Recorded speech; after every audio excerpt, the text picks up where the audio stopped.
Hey y'all, welcome back to the garage, welcome back to the channel, and you may notice things look a little different around here. Well, in my little hiatus from YouTube, we moved a couple hours north just to the outskirts of Lubbock and got myself a new garage, and well, here it is.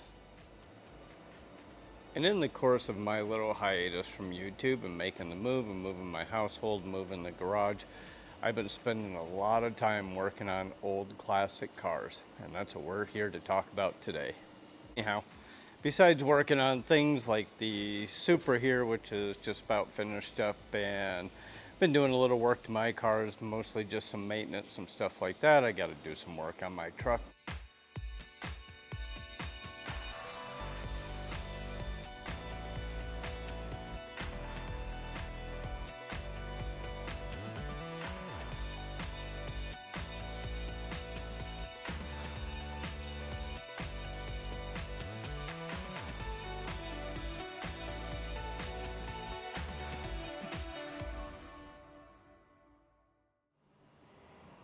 It's not that I grew up in the 50s and 60s, but these cars do have relevance to me because typically what you're going to find underneath the hood.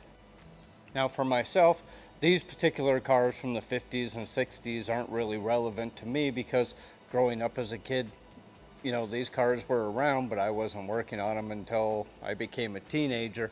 What makes them relevant to guys of my age group is this. And it's what we find under the hood. Somewhere along the way, somebody has swapped the engine, and this is what I grew up working on.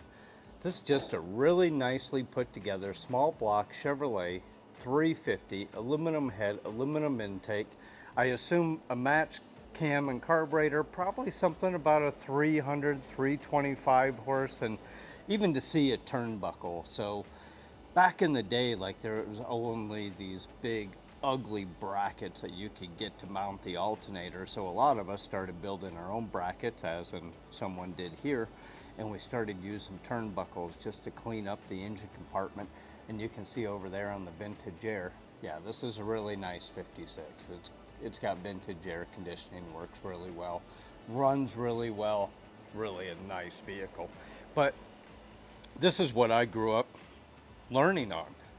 And just a couple of years ago, I pulled a timing light out of my toolbox, and I was really at the point I was going to throw my timing light away because I didn't think I was ever going to use it again, and all it's done is take up space, and lo and behold, I find myself back working on some classic cars again.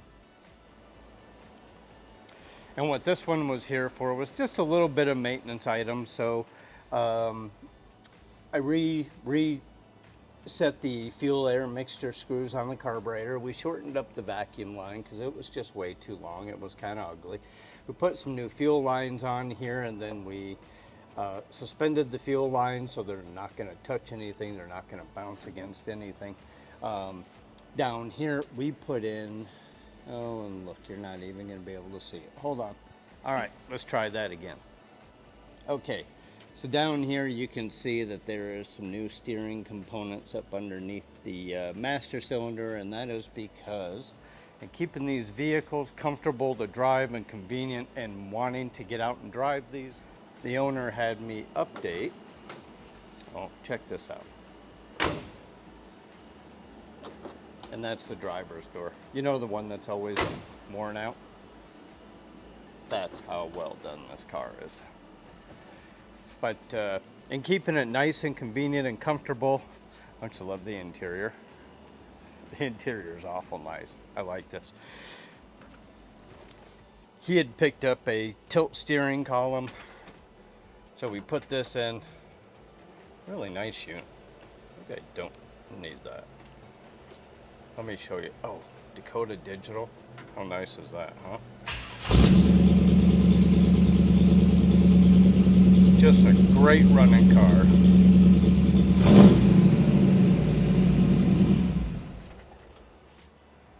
So I put the steering column in, swapped over the wiring because kind of had to access the old squirrel bank up here. And remember that 1956 Chevrolet wiring harness changed in 1962 1972 due to the steering columns changing.